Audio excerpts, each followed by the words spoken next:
pleased to have Mathew Cheeseman join us, aka Cheesy. Thank you very much to bring your assistant refereeing expertise skill set to Football Queensland, and welcome. I'll hand over the reins to you and mute myself. Thanks, Jackie, and good evening to everyone. And I hope everyone and all their families are doing well at this time. It's obviously a bit of a unusual circumstance for everyone, not having any football to start with, but then all the extra fun and games that come with a global pandemic as well. So as I said, I hope everyone's doing well and doing safe. And thanks, Jackie, for the invite. It's great to be able to still continue with doing some referee education. I know that yourself and all your counterparts around the country have done some great work with webinars and various activities. So it was really pleasing to be able to see that the amount of people that have been on in previous for yourself, and also that are here already tonight. So what we'll do, we'll get straight into it. Sort of the format tonight is that I've got a bit of a presentation to show. Jackie alluded to it in the emails about what it's going to be about, and then once that's all done, we'll move into some Q&A. Maybe take a quick break in between, but I've seen some great questions that have already come through, so I'm really looking forward to getting my teeth into them. So hopefully my technology skills are up to scratch, and by clicking this button, everyone can see the presentation in front of me. Hopefully that's working. Any thumbs up from everyone to let me know I'm doing it right? Yep, good. Right, let's kick on. So what we're going to do tonight is we're just going to look at an aspect of offside which we probably don't focus a lot of attention of. It's something that we're all aware of, but I think we possibly lose sight of the ways that we can remedy it. So we're going to look at how we can understand errors that assistant referees make, and more importantly is how to prevent them and learn from the experience that we can gain. Essentially, when it comes to offside, we look at what FIFA have told us in the past, and for those that have been around a little while, they might remember some material that came out about 15 years ago where they opened with this particular statement. And it said, Law 11 is one of the shortest of the 17 laws, but it's perceived to be one of the most complicated and controversial. In reality, this isn't the case. It's very easy to understand. It's as easy as 1, 2, 3. And for those that remember that material, the terrible music that went with it, I'm not going to provide you that tonight. But we look at that statement and we go, offside, easy as 1, 2, 3. And we all know that the answer to that's wrong. It's definitely not as easy as 1, 2, 3 anymore. It's a lot more complicated than it used to be. But what do FIFA mean when they say 1, 2, 3? Because that principle still does exist. And when we talk about 1, 2, 3, we need to have a player in an offside position, a player involved in active play. The two together provide us with an offside offence. Now, that's the simplistic form of offside. And as I said, it's a lot more complicated and detailed than what it was 15 years ago. And we're now having to deal with all of the different permutations that get thrown at us every single year with regards to manipulations of what is involved in active play and what is not. But that's the type of scenarios that we see at coaching sessions all the time. And we're going to make an assumption tonight that everyone is keeping up to date with all their education and all their self-reading and teaching materials about when a player is involved in active play and when they're not involved in active play. But the one thing that we don't concentrate on a lot of the time is that when we do have an offside error, is that how that error has occurred. And if we know when a player is in an offside position and when they should be penalised, then we really only have two main reasons why offside errors occur. The first one is caused by what's called a parallax error or an optical error. And the second one is through the flash lag effect. So tonight, I'll give you a little bit of a background as to what those two are. We have a lot of materials that reference these two phrases all the time, but a lot of the time we don't actually know what they mean. So we'll look at what they mean. We'll then go through and look at a couple of examples. And then more importantly is coming around and thinking how we can prevent these errors from happening. We all would have experienced these. And for those who've never heard the terms before, I'm sure you'll recognize the situations once you see some of the examples we show.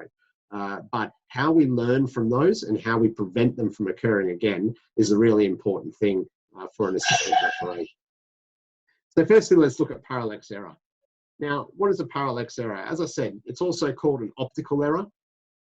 And the scientific definition, I suppose, you could say, is that it's when assistant referees mistakenly perceive the offside line as a line that is not orthogonal or more perpendicular, for those that prefer that word, to the touch line due to a position beyond the second last defender. Now, quite scientific. What does that mean in terms of practical terms? Well, if we have a look at this diagram, we can see that there is a offside line, the one that goes across the screen, straight across the screen in line with the second last defender. That is the offside line. However, if an assistant referee is not in that line, if they happen to move ahead of the offside line or they are behind the offside line, then they will create a parallax error for themselves and they'll create an apparent offside line, which isn't the true offside line that they should be making a judgment on. If we were to consider where the attacker in red on the left-hand side of the defender is, that line that goes across the screen on the diagonal would show the apparent offside line. And if an assistant referee was in front of the defender, then what you will find is that the decision is going to be incorrect because they're not in the right position to be able to make an accurate judgment. If they're in front, then potentially we are going to cause flag errors. We are going to see where if that attacker is in an advanced position, they might be closer to the original offside line. They might be closer to that second last defender, but still in an onside position. And from there, the assistant referee might have an incorrect apparent line and flag the player incorrectly offside. Similarly, depending on how far in front the attacker is, we might have an incorrect non-flag error where they are clearly in front, but the assistant referee's position behind the second last defender causes them to make an inaccurate judgment as well. So essentially the parallax error is caused by not being in line. That's the simplest way to put it. If you're not in line, you can't make an accurate judgment looking across the field as to where the second last defender is. And that's what parallax error is. So the important thing now is looking at, well, what causes parallax error? What causes assistant referees to be out of position, be out of line with that second last opponent? And the main thing really is that we fall asleep. We have a lack of awareness of where the second last opponent is. And that can be caused by a number of issues. It could be through watching the ball. It could be through watching the play or a period of play away from the line of the second last opponent. It could be outside factors. You could be distracted by the technical areas. You could be distracted by something happening outside of the field of play. And all of those different distractions and fixations away from that second last opponent will probably cause you to be in a static position and will mean that the defender moves and you don't. And therefore, you will create a parallax error one way or the other. Now, it's great to be able to say, yep, I'm fully aware, I'm always going to watch that second last opponent. But watching the second last opponent doesn't always mean that you're going to be in line. You may still create a parallax error, even though you stare at the second last opponent for the best part of 90 minutes or however long your game may go for. So it's also important that we need to think about our feet, we need to think about our body shape and how that causes the parallax errors to occur, even though you might be looking at that defender. So a couple of little crude little animations for you to show. And this is something that I hark back to when I first started, is that I was really told to concentrate on my feet as an assistant referee. And when you get your 2 feet square to the field, it means your body's going to be square and you're looking square across the line. Makes perfect sense. But then we look at the minor adjustments that people might make with their feet and their body as they're moving up and down the line and how that affects them. You could have 1 foot square and one slightly off center, and that will move your body shape ever so slightly, causing that change of angle of your viewing. Now, you might see that change of angle on the screen there and think, oh, that's only a small amount. It's not going to make much difference. But what we're looking at is we're looking right on the sideline there in front of the assistant referee. If you were to expand that to the far side of the field, that distance of change of angle could be somewhere in the vicinity of 10 meters, which is going to cause a real problem to try and judge offside for instances on the far side. Furthermore, it could be that it's not just 1 foot that's out of line, it's your whole body shape that's out of line. and that can make the decision or the manipulation of your view for the offside line to be even worse. So it's really important to focus on your feet and your body, which in turn will then keep your head in a particular position as well. Ensuring that you're able to keep your head level with your chest and looking across, dropping your chin if you need to check where your feet are, check that you're square, is always going to be the best method to be able to ensure you are in line and looking across. A lot of people say that when you've got fence lines or you've got advertising hoardings, that are straight across the field, it makes it easier. You've got something to line yourself up with. Some of us even get blessed by having mowing patterns that allow us to see where we are up and down the field of play. But generally, we don't have that. And most people would say that, that's only the higher levels of the game that get that. And then you guys get all the privileges of being able to do that when you officiate at the top level. Well, I'll give you one example. If we look at some of our fields in the A-League and also internationally that are not rectangular, we have AFL fields. We have Western United's ground down in Geelong in the A-League as one example. We've got Sydney FC's ground, Jubilee Stadium in the A-League. These grounds are not rectangular. They're actually oval shaped, which means that the far side signage is actually curved. So that's one area which can throw your perception out, and you need to maintain that concentration level to be able to keep that alignment. Now, when it comes to the alignment, it doesn't matter if your feet are perfectly square. That could be one thing you'd like. It could be that your feet are slightly skew-if. Not a problem either. It could be that you've got a really wide stance when you're sidestepping. And again, that's not an issue, because as long as your feet are at the same angle either way, then the body will be square to the touchline. And that's the important aspect of it. If you keep your 2 feet at the same angle, as opposed to one slightly off from the other, that's where you will create yourself a parallax error. But as long as the angles are the same, the view across the field will remain square as it should be. So a little bit of a crude animation there. I hope everyone followed what I was trying to say with it. It might sound like it's really simple stuff, and it is in effect. But what we have to consider every time when we're looking at these sorts of errors as an assistant referee is that the only way to fix them is to go back to basics.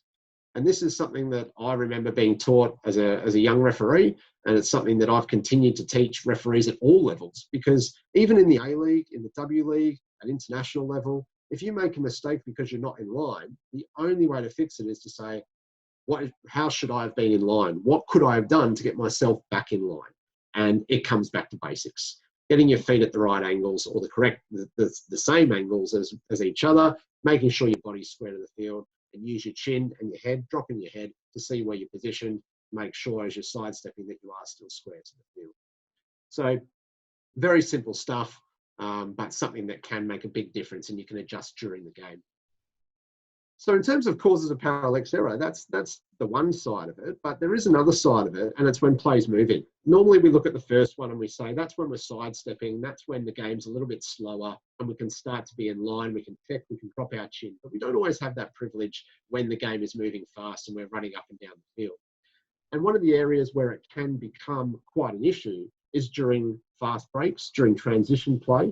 And as an assistant referee, you're going to try and catch up with play on some occasions. You're going to try and make sure you're running as fast as you can and be ready for that next phase. You might be behind the play initially and reacting as you've paused for the first decision to make. But other times as well, it could be that the AR is cheating. And what do I mean by cheating? I mean, well, you're taking a little bit of an advantage. Some people might call it experience, but knowing that a fast break is about to occur, getting a couple of yards head start, going, you know what, I know I'm not going to be as quick as that centre forward, so I need to get a little bit in front of them or I'm going to get caught behind. As I said, some people call that experience.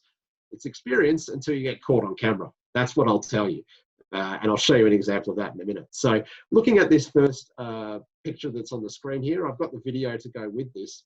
You can see at the moment, the number 9 from blue plays the ball, that although his teammate is in an onside position, and you can see by the cut of the grass that he's probably onside by about half a metre, the assistant referee's position is a good 1.5 metres in front of the second last opponent, the red player's leg. And therefore, if this blue attacker that the ball was being passed to happen to be in an offside position, but still behind that blue line, the chances are that that assistant referee probably would have still kept the flag down and the player would have been offside and allowed to get away with it. So we'll show the video now. Jair steals it. Lovely ball. O'Donovan, if he can square it up, the Jets could be in here. It's Joey Chambliss, real chance. Would you believe? What about that from Jair? First ball thought for him is forward. As the video slows down for us, he's moving quickly in front of the play, but then it gets to the point where he has to pause because he realizes he's far too far in front of that second last opponent. And the transition and the recognition that there is another potential pass on, him not being in the right position for that, has meant that he may not have been able to make an accurate decision. Now, thankfully, the goal was scored, the flag was kept down, and the right decision came about. But it is a good example of how during a transition or during a fast break, we still need to be aware that there is the potential, if we're out of line, for that incorrect offside decision to be made because of the parallax error. We look at the next clip. Tommy Orr having suffered that horrible injury. We're trying to get an update on that as soon as we can. And here's Miller quickly into the action. He's onside as well, which has surprised one or two Sydney FC players. Once we see the ball go out of play, we'll see a side-on replay. When the ball's played, where's the assistant referee? Now, the assistant referee should be on the halfway line because that's where the second last opponent is, but they've already stolen 4 or 5 metres. And as I've put in the note there, cheating a wee bit to ensure that they don't look too far behind play when that occurs. Now, again, this is one which could cause, potentially might have caused, a parallax error, where we had 2 opponents from the defensive team standing on the halfway line. Now, from that perspective, the attacker needs to be inside their own half when the ball is played, and the assistant referee is 4 or 5 metres in front of that halfway line and is unable to make an accurate decision. If they were to look across the field at where the second last opponent is, then the other side of the field will be potentially 10 metres behind the halfway line and causing quite a problem to judge whether that attacker is in an offside position or not. The halfway line is his saviour in this particular incident, is that that's all he needs to judge it on, but it could have been a lot worse based on the cheating position that he took in the fast break. So that's the parallax error and how it looks, how it comes about, and a couple of little techniques that we should do to try and avoid that coming into play. I'm going to come back to how we can prevent errors at the end of the presentation. I'll go through flash lag first, and then we'll sort of combine the two together when we talk about prevention. So what's the flash lag effect? And this is something, again, a term that's used quite a lot when it comes to assistant refereeing, and a lot of us don't actually know what it means. Now, there's a lot of science behind this, and a lot of journal articles that have been written, a lot of them through FIFA officials, through FIFA staff members, and scientific personnel. I will have some of those referenced later in the presentation, and I'll send that information to Jackie for you all to be able to look at if you're interested in the heavy science, but it is quite heavy. I've tried to keep it quite simple as much as I can in this presentation. And the definition of a flash lag is essentially, it's a moving object which is perceived as being in front of its real position at the instance that something occurs. Okay, so I've dumbed down what's even on the screen a little bit more, but what does that actually mean from a refereeing perspective when we talk about attackers, defenders, and the assistant referee? So when it comes to offside judgments, we know that the attacker receiving the ball is generally moving at high speed when a ball's being played through. They are the moving stimulus that definition was talking about. When the moment the ball is passed, that is the timed event which marks the position the attacker must be assessed by the assistant referee as either being in an onside or an offside position. We all know that we need to take that snapshot. We all know that that is our judgment for when the player is offside or onside, when that ball is played. And that is how we combine that into that definition of a flash lag effect. So we're talking about the moment the ball's played, where the attacker is, us taking a snapshot. The problem with our snapshot is that do we always take it at the moment the ball's played? And more often than not, the human answer is going to be no, because it is a very difficult concept to be able to manage to do. The brain processing time is not always able to keep up with the visual that you see. Now, if we put this into a diagram, we can see that we've got an assistant referee on the right-hand side who is in line with that second last opponent. The attacker's actual position may well be onside in the lower position. But then by the time that you acknowledge when the ball's played to the time that your brain processes the information, that attacker's perceived position may be in front of that second last opponent. And that's what we call the flash lag effect. If you flag that attacker offside because your snapshot has seen them in an offside position, but it wasn't taken at the right time, that's the flash lag effect in process and is causing the incorrect decision making. So that causes an increased chance of flag errors. And whenever we see a flag error on a ball being played through like that, more often than not, you'll hear someone say, yep, that's the flash lag effect. You need to do this, this, this, and this to try and get that out of your system, right? And a lot of the time we just look at that and go, hang on, flash lag, what's flash lag? So hopefully that gives you a little bit of a background now. But one of the biggest issues is where an assistant referee is shifting their gaze from the person who passes the ball to the person who receives the ball. And that's what causes that delay in terms of taking the snapshot that you need to judge offside. So how can we avoid that? And the main way we can avoid that is to not having to move our head like a sideshow alley clown when something happens. If you're looking at where the ball is being played, and then you have to turn your head or move your eyes to be able to then see the attacker receive the ball, then that delay is quite significant. If you have a player who is running at 20 kilometers an hour, then half a second for you to move your head could make the difference between 3, 4, 5 meters of that player moving, which is not unusual. And when we see how tight some of these offside decisions can be and players' runs and how well they time them, in live speed, it looks offside, no question. But then you freeze it and you go, oh, hang on a minute, no, they're not. So that's where the flash lag effect is clear. And the best way to avoid moving your head is to not have to move your head at all. If we can focus on that second last opponent, we need to use our other senses to be able to determine when to take that perfect snapshot. And peripheral vision is the main one. Sound can be useful, but you can't always hear the ball being played, especially if it's on the far side of the field. If you've got a crowd or any sort of background noise immediately behind you, which is affecting your hearing of the game, then sound isn't always going to work. So peripheral vision comes into it. And if you're absolutely fixated on that second last opponent with tunnel vision, then your peripheral vision and looking out to the sides is probably not in the best frame.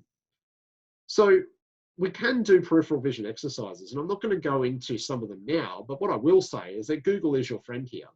And if you Google peripheral vision exercises, you will see so many different videos that come up to be able to help you improve your peripheral vision. There'll be videos where you have to look at a dot in the middle of the screen, and there'll be something that happens up in the corner of the screen, and you have to identify it. You have to watch it move, see how many fingers are on a hand or something like that.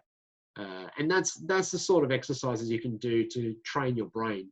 And if you do have a peripheral vision problem, it's something that you should do multiple times on a consistent basis to be able to get that into your mindset of, right, I need to improve my peripheral vision. How am I going to do it? I'm not just going to do it once. It's like anything else you want to improve. Doing it once won't improve it. It'll give you a concept, but it won't actually improve your senses or improve your ability to use your peripheral vision unless you do constant training around it. So that's one aspect of trying to defeat the flash lag effect, is by utilizing your peripheral vision. Being in line and avoiding a parallax error is obviously really important for this as well, because if you're not in line, then the chances of getting that flash lag error on top is probably more advanced as well. Here's a good example of that, where not only do we have a flash lag effect of an attacker moving quickly through the defensive line, but we also have a parallax error thrown into the mix at the same point. Now yell hand. And come out just marginally offside, your sense? Well, certainly the right idea, but just mistimed his run there, Kamau. But if we pause it at the moment that the ball's played, not only do we see that the assistant referee is probably looking a good metre behind the second last blue opponent, creating a parallax error. But that parallax error should actually make this number 11 look even further onside. So then we go through and say, well, right, well, what is the reason for getting this one wrong? And the simple answer is it's a flash lag error. Well, and he's on. There you go. Now yell hand. And come out just has caused the flash lag effect, because at the moment that the assistant referee has taken that snapshot, he was not concentrating on everything that was going on around him. He had that tunnel vision and therefore couldn't adjudicate correctly where that attacker was. And the simple answer is, if you're in the right position and the attacker is on your left, then they're onside. If they're on your right, they're offside. Again, something that sounds really simple, but it still requires you to be in the correct position in line with that second last opponent to be able to make that effective. So then we come down to, how do we prevent these sorts of errors from occurring? And I've mentioned a couple of techniques already, and some of them you can implement during the game, especially the parallax error you can implement during the game. Flash lag, not so much. It's something that you need to learn from and do some further exercises to be able to ensure that it doesn't creep into your game on a constant basis. So parallax errors, first thing, be aware of the position of the second last opponent. If you're not aware of where they are, and if you do not continue to make sure you're aligned with that second last opponent at every available opportunity, then that is more than likely going to cause you to be out of line and cause a potential parallax error. Focusing on the alignment of your body, head and feet is crucially important, because you can be looking at the second last opponent and think you're in line, but if your body and your head and your feet are in a different position to each other in relation to the touchline, then that's going to throw that alignment out completely. All right? Something you can remedy during the game as opposed to waiting until afterwards. Now, it's also a good thing to remember that we can't be in line with the second last opponent for 90 minutes. It is almost impossible. Firstly, they're going to run past you because you're focusing on a potential play that's happening and getting yourself in a position for that offside. But alternatively as well, if the ball's been played out of defence, you may be with the goalkeeper.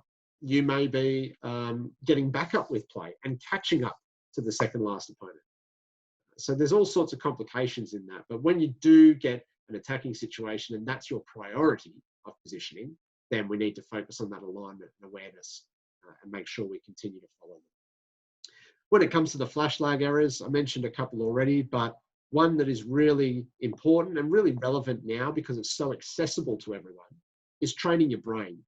And the only way, well, not the only way, there's many ways, but doing online video tests is a really great tool. And as I said, there's so many of them on the internet at the moment.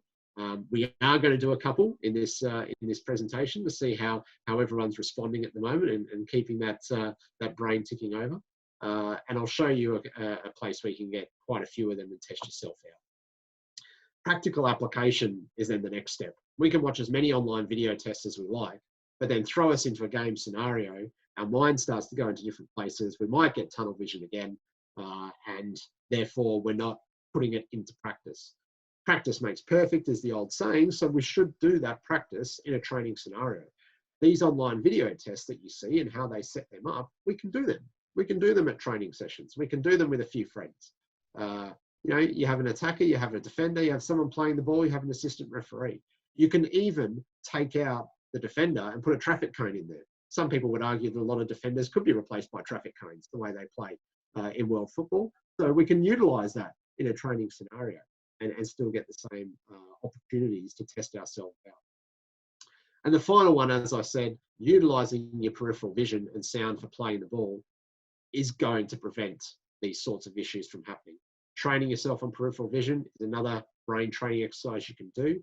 Sound isn't always, you know, a good sense that is available depending on the match situation and what your surroundings and environment are. But if you do attempt to utilize your peripheral vision, if nothing else, then that is going to help prevent flash lag errors from occurring. So now, as I said, we're going to go and see if we can implement some of that flash lag aspect into some offside exercises. And the Professional Referees Organization in the US, PRO, which looks after the officials within the MLS and the United National Soccer League over there, do some great work. And they've got some great exercises, which I've got a link to later on. And Jackie's just shared a poll for 5 clips that we're going to do. So with each clip, I will give you a few seconds to put your answer in. Hopefully everyone can see the poll screen that's popped up in front of them. I would suggest that you move the poll screen off to the side, you minimize your video windows slightly so that you can see everything that's happening, because you'll need to see when the ball's kicked using your peripheral vision. You'll need to judge the position of the attacker in relation to the defender. And every one of these 5 situations is a crossover situation. And this is where our flash lag effect more than likely comes into play. So let's move on. If everyone's ready, everyone's got their screens in the right position they need to be in, we'll start with clip number 1.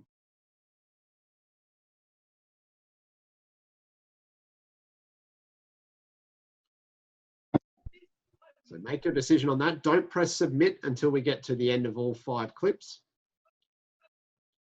Give everyone a few seconds to put in their decision, onside or offside. Okay, we'll move on to clip number 2.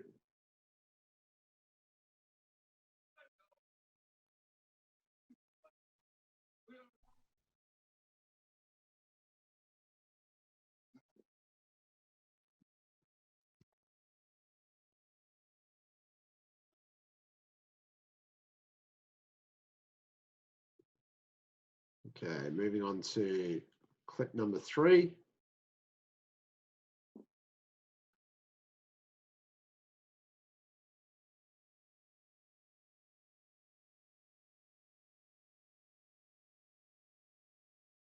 Now, I get that there's some people that are saying that the video is a bit laggy. That's okay. It's not the end of the world. We'll go through the answers and I will share the videos later on as well, and people can test themselves again. Okay, let's look at clip number 4.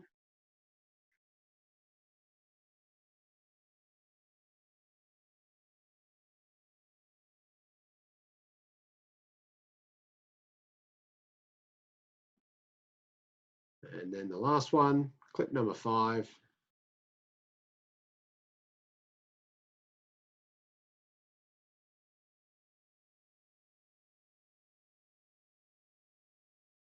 All right, so that's the 5 clips. Watching all the votes come in.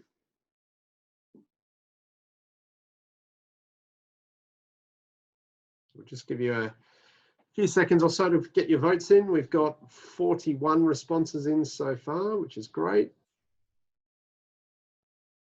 I can tell you they are quite varied. So when you were looking at these clips, I hope you were using your peripheral vision to judge when the ball was played. I hope that you took into consideration the movement of the attacker and the defender.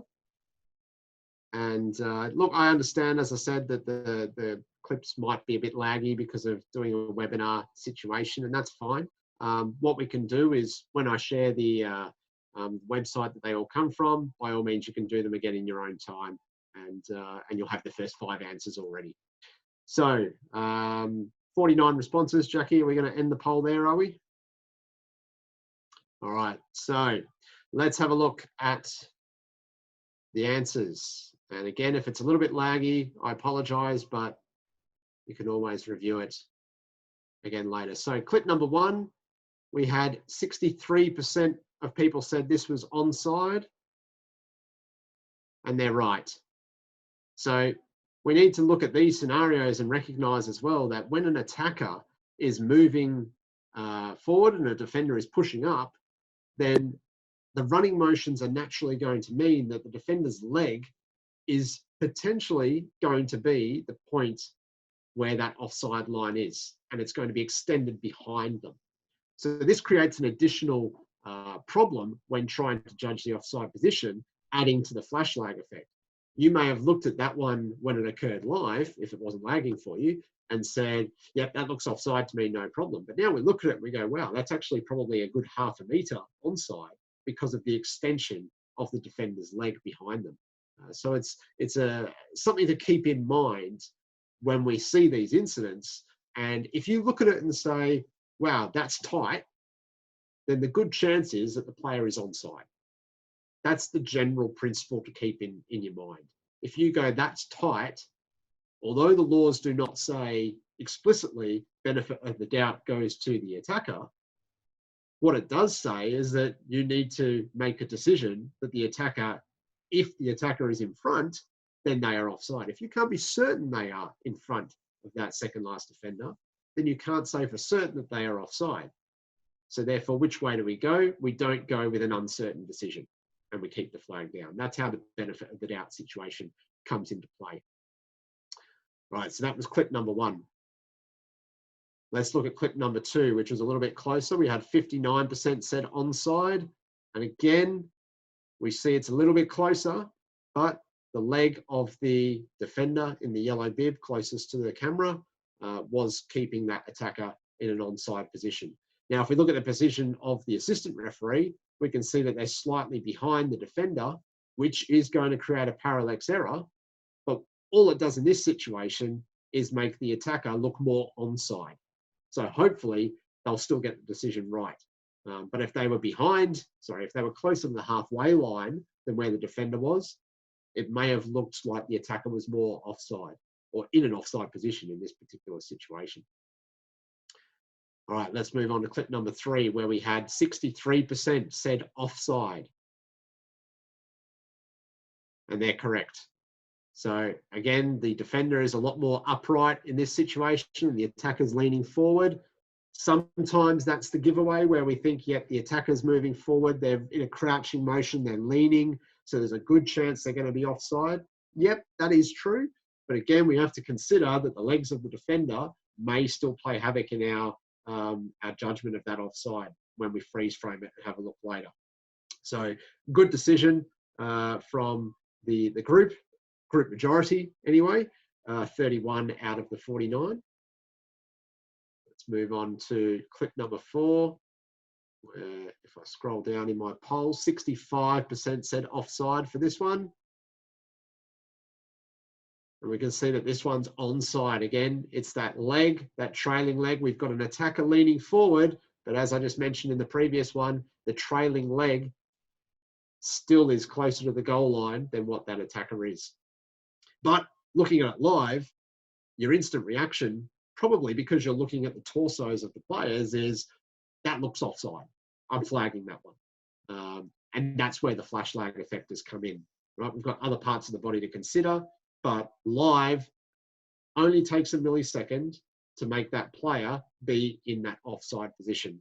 And it's a very small time frame to change that snapshot that you're taking.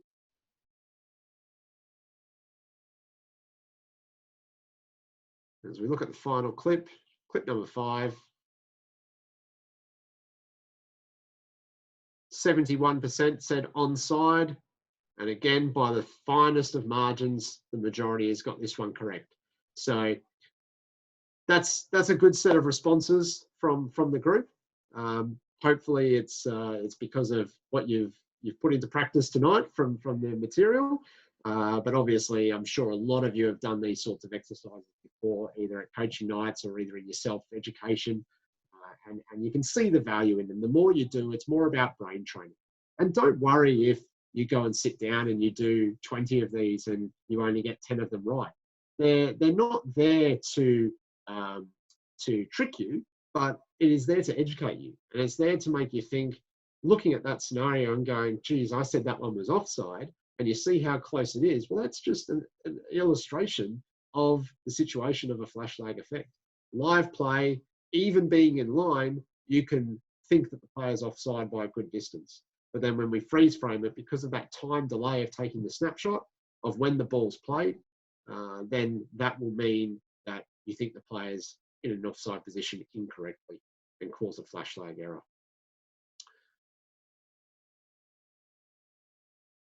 Okay, so that's the presentation for tonight in terms of some of the errors we have for offside, in terms of the parallax error, as well as the flash lag effect, and how they can impact your decision making as an assistant referee. The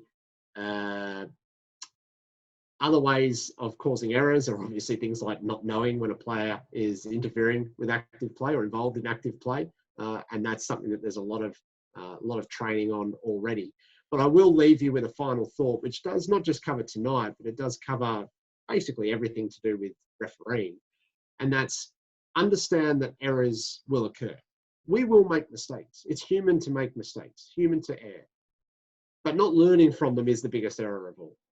And if we have the ability to make adjustments and learn from those errors, if we have the ability to continue our self-education, continue training and learn from others and from the various materials that are around the place, then it's only going to help us improve.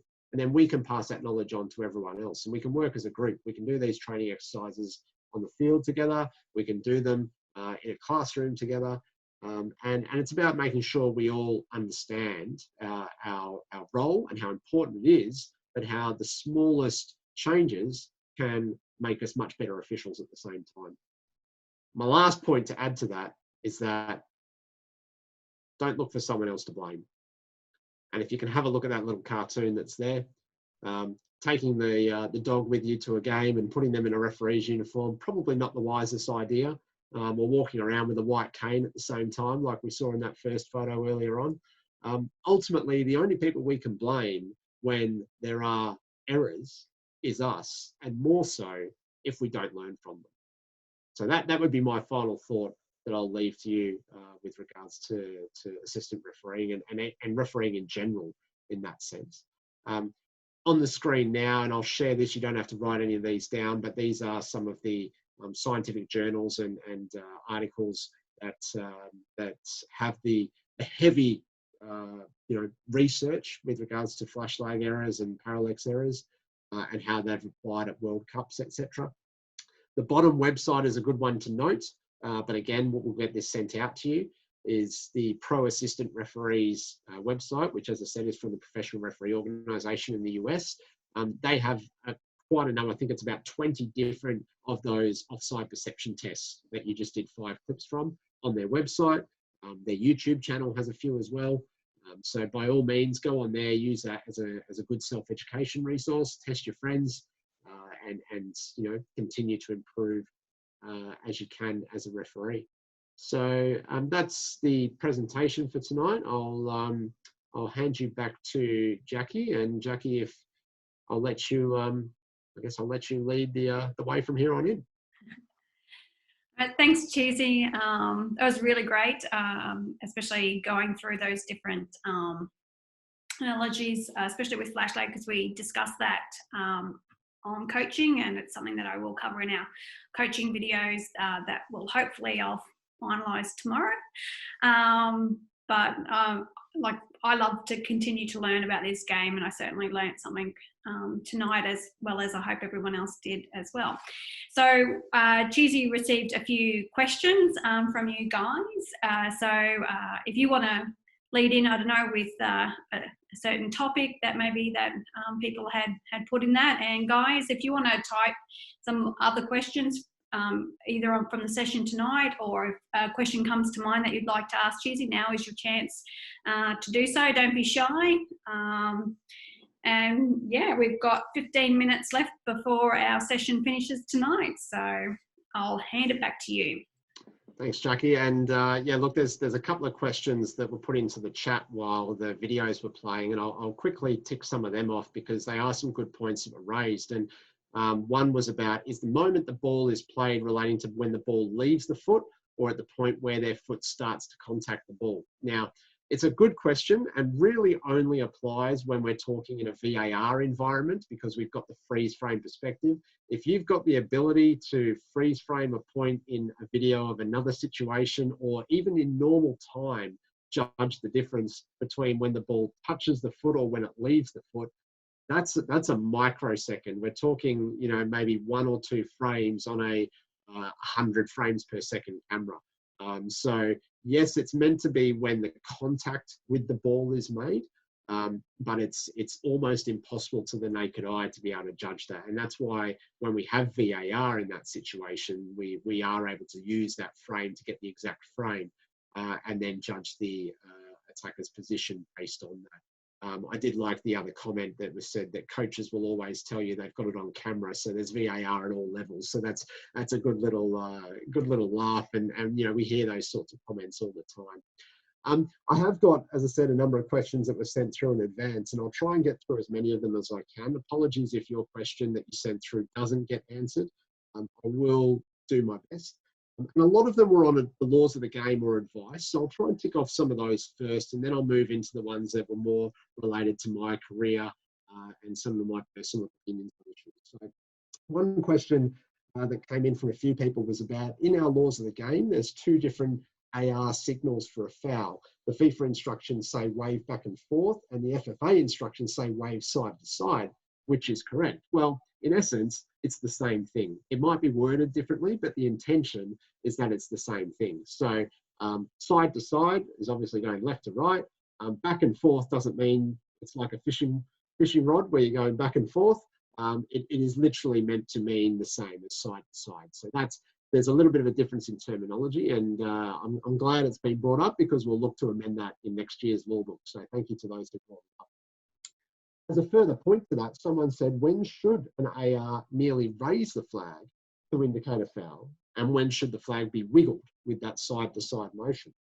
And essentially, there's no correct answer. There's no one definitive answer on this matter. And I try to interpret it as very much like the referee with the whistle.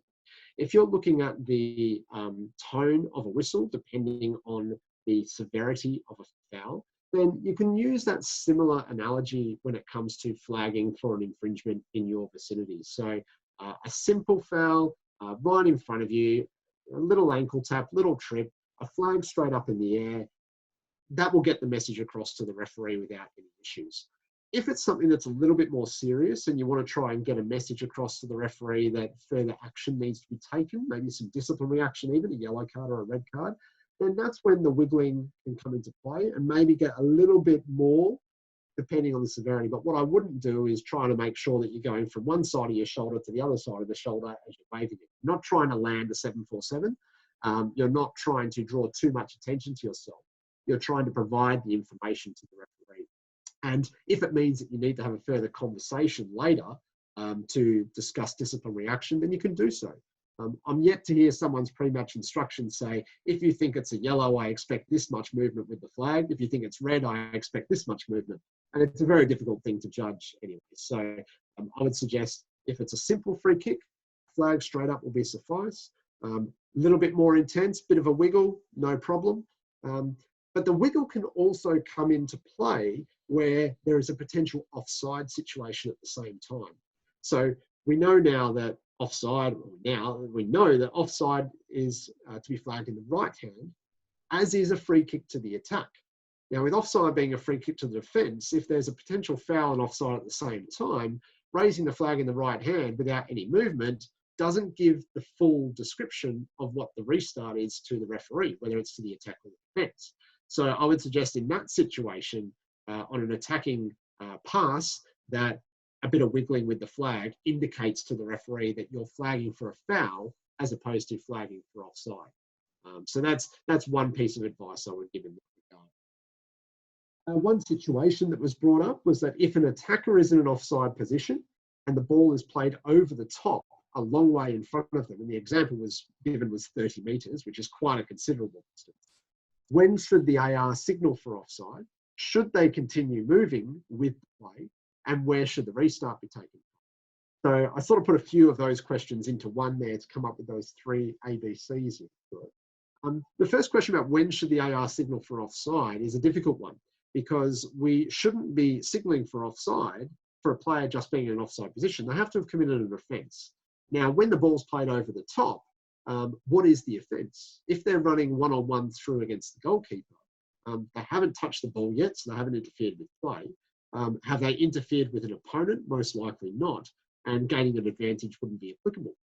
So we need to analyse that and say, well, are we going to wait until they touch the ball before we flag, or should we just flag straight away? And that is not an easy decision, again, to make. What I would say, though, is that if the ball's clearly going to the goalkeeper, then that's a great situation where you don't need to worry about flagging. You can follow the ball down, but keep the flag down as well if the goalkeeper's going to get the ball. If there's a potential collision between the attacker and the goalkeeper, and the ball's about to drop right in the middle of them as they're running together, put the flag up. Prevention is better than a cure in that situation. And if we can prevent a collision from occurring and players getting seriously injured, or even a foul from occurring and the referee thinking we might have a situation of denying a goal scoring opportunity, and then the flag goes up for offside, we obviously have a complication that we need to resolve. So in that circumstance, yes, you would consider raising the flag. In terms of the movement, you should continue to follow the ball and the attack. The laws do tell us the assistant referee should be in line with the second last opponent or the ball, whichever is closer to the goal line. So you should be continuing. There will be circumstances that you see on TV from referees and assistant referees around the world where they may stop moving, even at your local level, even in the A-League. You'll sometimes see an assistant referee stop moving. There's no recommended practice to continue moving or not moving other than what the laws say about our general positioning in that the second last opponent and the ball. So that would be my recommendation, is to continue moving down the line, to continue watching the play unfold. And then when it's right to put the flag up, which again is subjective, is that you would put the flag up. And where should the restart be taken from? Well, this is something that has changed in the last couple of years, is that the laws now clearly tell us that the restart should be from where the offence occurred, not from where the player was when the ball was played, not from where the player is when they receive the ball, but where the offence occurred.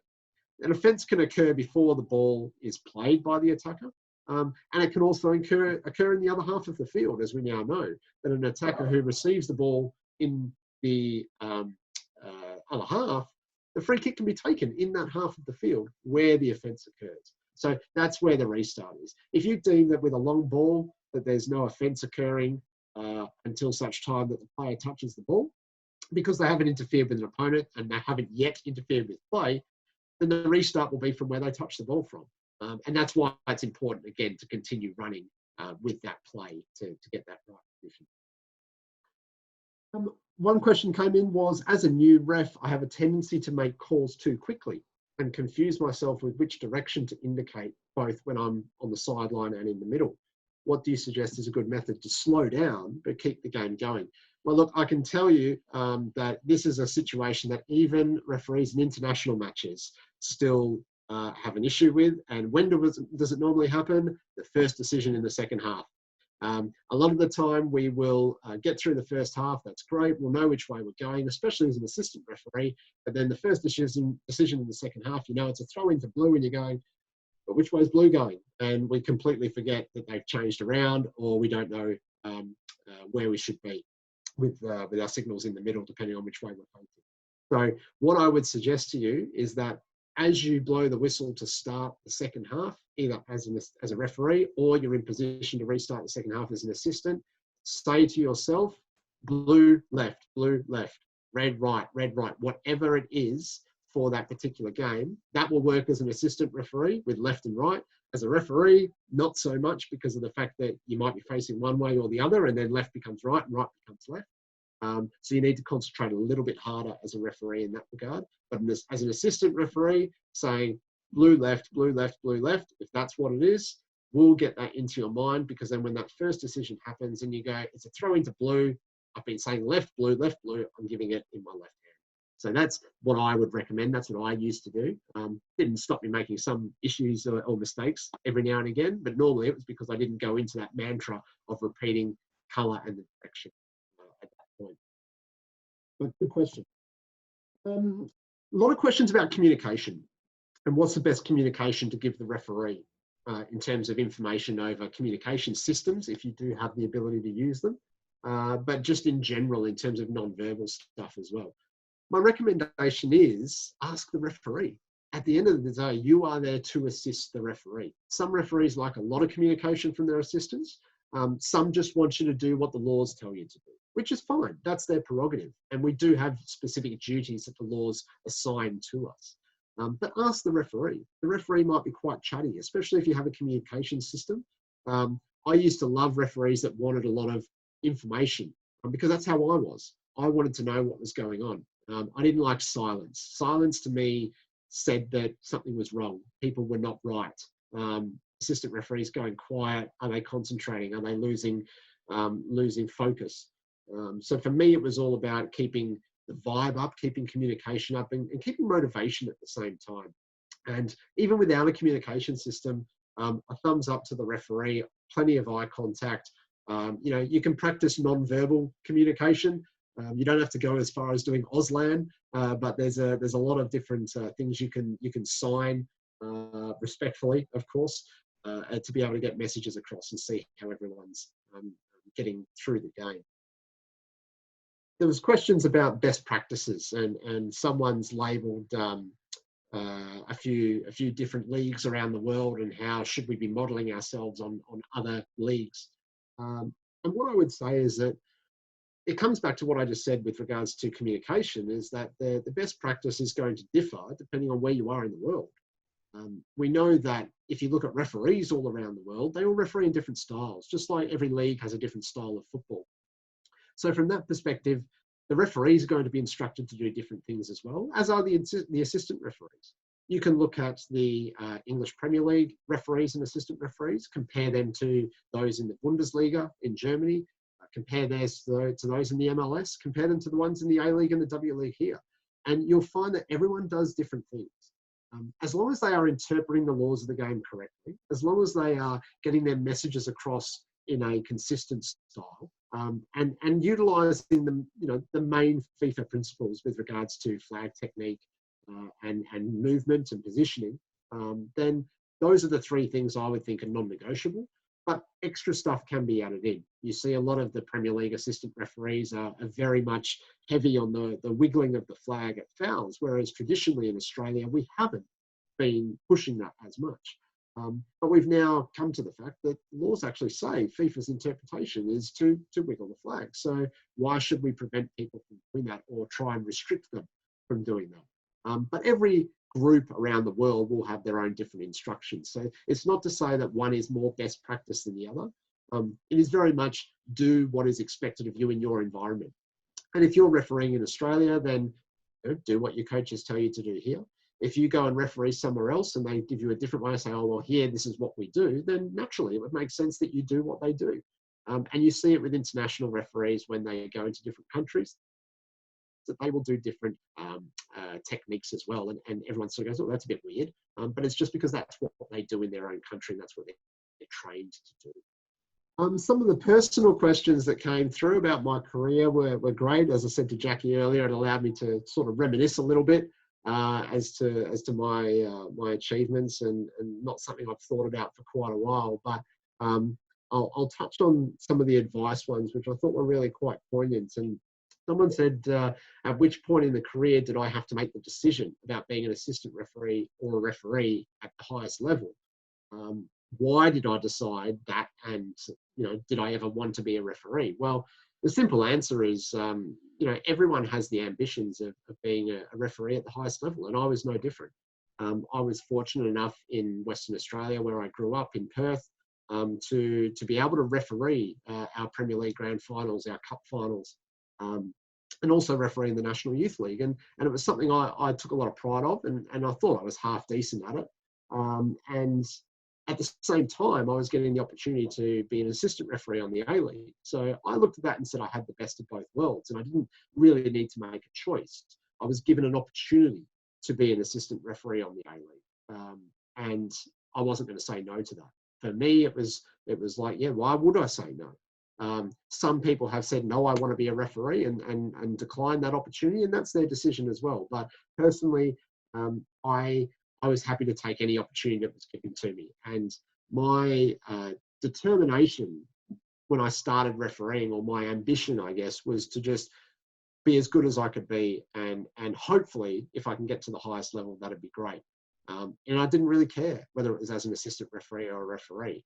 But if I was identified to do one better than the other, then that's where I'd start to focus on it. And that's eventually what happened. I was told, you know, that I potentially have a future as an assistant referee internationally. And I said, okay, well, that's where I'll start to put all my energy and attention into. And at that point, I started to dial back on the amount of games I was refereeing in our state Premier League, and focus more on running the line. I still referee games. And I think it's important, even as an assistant referee at the top level, that you still referee games as well, because you otherwise lose that feel of what a referee thinks during a game. And as an assistant, you need to know that, because you need to be able to help the referee judging fouls and identifying areas of the game where players need to be disciplined. And if you just focus on assistant refereeing and just think about law 11 and ball in and out of play, then you're not able to assist the referee to its fullest capacity. And referees are going to be relying on you now more than ever to provide that additional assistance. So do you need to make a decision? I would say you don't need to make a decision, but allow people to give you the feedback and give you the advice as to what they see as what you're better at. That's not to say that, you know, you'll always be better at one over another. You might get better at the other side of the role, and that overtakes where you're at. So things can change, things are fluid, but when you do get to the point where you are taking a particular pathway, put as much energy into that as you possibly can. You don't see a lot of the A-League referees running lines at all. And for some, there's a good reason for that. But for others, it's because they're focusing on the role of a referee. Ask them a question about offside, and they'll say, that's what I've got assistant referees for. So, you know, we need to know our role in that situation. But if something happens in front of us and the referee doesn't see it, they'll be expecting us to do it. A couple more questions, because I know time is starting to get against us, and Jackie's giving me the wind-up location with her evil eyes over there. So I'll just go through. What's a couple one? What's my take on VAR?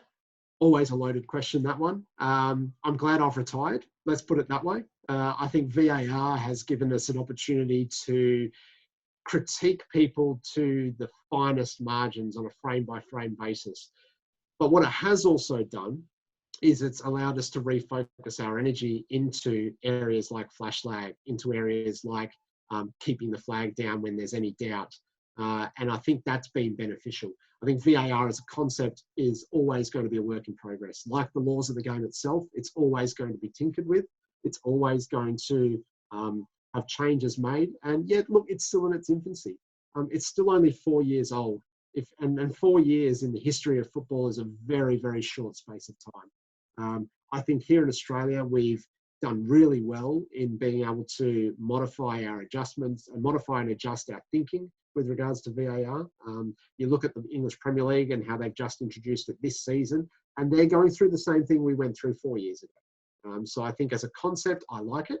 I think if we can avoid having players sent off when they shouldn't have been, or players sent off when they should and they're not on field, goals that are being allowed for offside and disallowed when they shouldn't be offside is now a thing of the past. The question of what is offside with regards to a shoulder or a nose or a toenail is always going to be a debated moment. And I'm sure we'll hear more from FIFA and IFAB over the next 12 to 18 months as to any changes they may propose. But the thought of just moving the offside line to a daylight situation or to the back of the attacker is just moving the line. We're still going to have the same situations. So that's my personal opinion.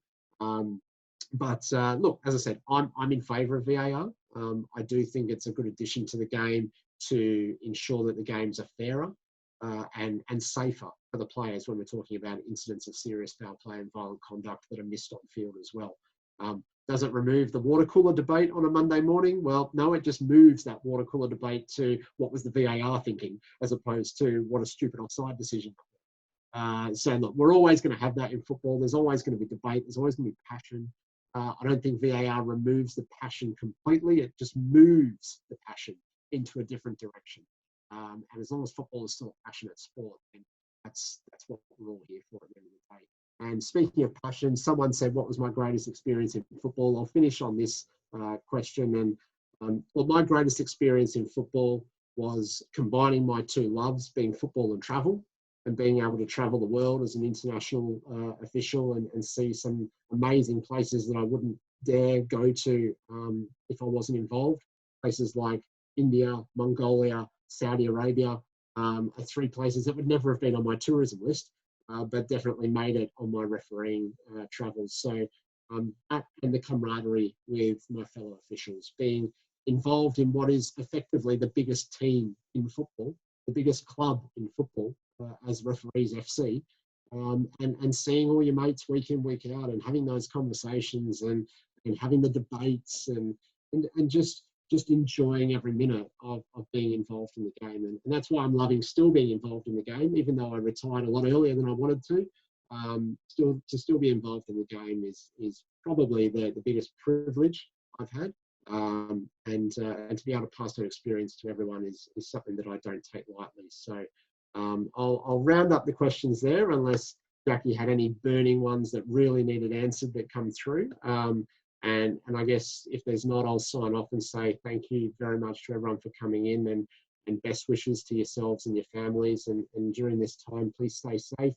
Please follow all the directions of state and federal health authorities, and hopefully we can get back out on our football fields, our beloved football fields, sooner rather than later. So Jackie, I'll hand it back to you. Jackie, can I just jump in? There's one question from Ian Pack on the chat there, Cheesy. Yeah. About sidestepping and tips for sidestepping. I know how good your knees are.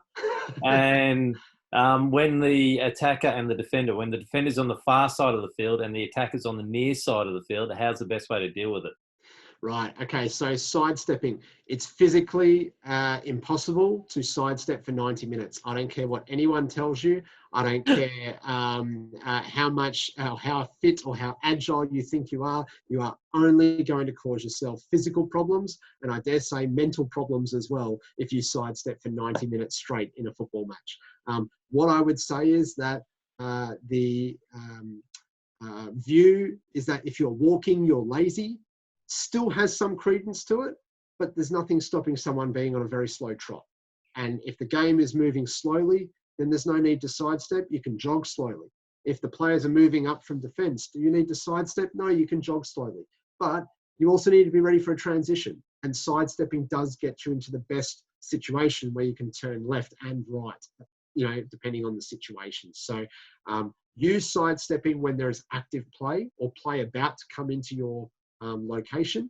Definitely prepares you to move one way or the other and be in line with that second last opponent.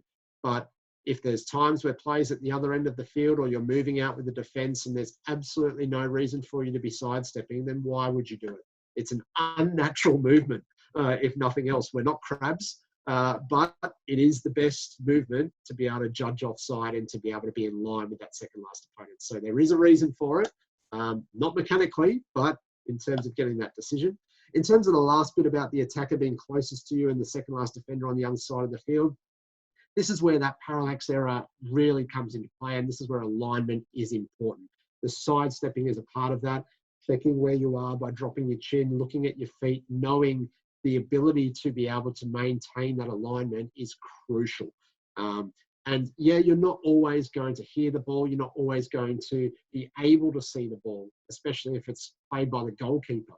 So you really need to concentrate hard there, but it purely comes down to alignment. Focus on that second last opponent and their movement. Prepare for it. Maybe you can even predict what they're going to do and anticipate some movement, but you don't want to cheat at the same time, because that will cause that parallax error. So yeah, really difficult situation, but focus and concentration and alignment is the key on those ones. Thanks, Cheesy. One question from Joey Lee. We'll have to get this one. Out of match officials you have worked with, who would you fantasy book as your favourite team and why? Referee, 2 assistants, 4th official and coach. Wow. Talk about a question without notice. Favourite referee, assistant referees, and 4th official. Okay. Look, I tell you what, it's a real tough pick, and I don't want to leave anyone out. I can think of so many people who would be great fourth officials because of the one-liners that they bring in. You know, there's just so many of those little gems that make you laugh every time you're running around there. You want people that are going to be able to make you laugh. You want people that are going to be able to provide you the information that you need at the same time. And look, I mean, if I was to say, in terms of assistant referees, Mathew is probably the one person I would definitely want on my team. The experience that he's got, the ability to be able to provide that information at crucial times, whether it's in his area or not, and importantly, offer the opinion and not feel bad if the opinion is ignored. I think is a big quality of an assistant referee. A lot of the time we say things and people, you know, you'll get waved down, or the referee will go, no, I'll go in a different direction. You know, like, to be able to just compartmentalize that and say, yep, no problems, that's fine, I'm only offering my opinion, is a big quality, and Creamy's definitely got that. So I definitely have him on the line. It would be remiss of me to not have myself, I suppose, as AR2 in that situation. If it's my team, I need to be in there somewhere, so I'll put myself as AR2. In terms of referees, look, as I said, I've worked with so many great ones over the years. I think of some of the ones up in Queensland. You've got the likes of Jared Gillett, who's now obviously doing great things in England. I did my 1A League Grand Final with Jared up in Brisbane back in 2012, and actually Creamy was AR1 for that. So there you go. Maybe that's the dream team. Maybe it's Jared in the middle, Creamy AR1, and myself AR2. And look, fourth officials, there's too many I could name to fit that category. You know, I've, as I said, been with some great blokes over the years, and if I leave one spot in my team open, I think then everyone thinks they've got it. So I'll play the political answer, and everyone else can fight over who's going to be fourth official on that team. In terms of coach, if you're talking about referee coaches, I think the only person I could put in that particular category was my mentor coming through the system, and that's Eddie Lenny back in Perth. He was a World Cup referee in '98, Olympics referee in '96, 4 NSL Grand Finals, X 100 games, Scottish Premier League. You know, and just apart from being Scottish, an absolute all-round great guy. And look, I still speak with him regularly, and he's someone who gave a lot to my career, a lot of motivation and experience that he passed on as well. So it would be wrong if I wasn't to have him as a referee coach. But again, there'll be a lot of other people that will be sending me messages now saying, "What about me?" And I'll be fighting them off forever. But yeah, look, great question, Joey. And I'm sure I'm gonna have to buy a few cartons after answering it. But thanks, mate. All right, thank you very much, Cheesy. Much appreciated. I'm sure everyone got a lot out of it. I certainly did, and no doubt we'll have you back again sometime soon. Take care. If anyone wants to stay online and ask me any Football Queensland questions, you can do so. Just an FYI, my hours have been reduced. I'm now working 30 hours. Kiana's now working 2 days. Mark is still technically on holidays. I wish I had him back sooner, but fingers crossed. This is a very short break, and we're back to football, if I can think. All right, I will say good night, Cheesy. Thank you very much again. We appreciate it. My pleasure. Good night, everyone. Good luck. Look after yourselves and stay safe.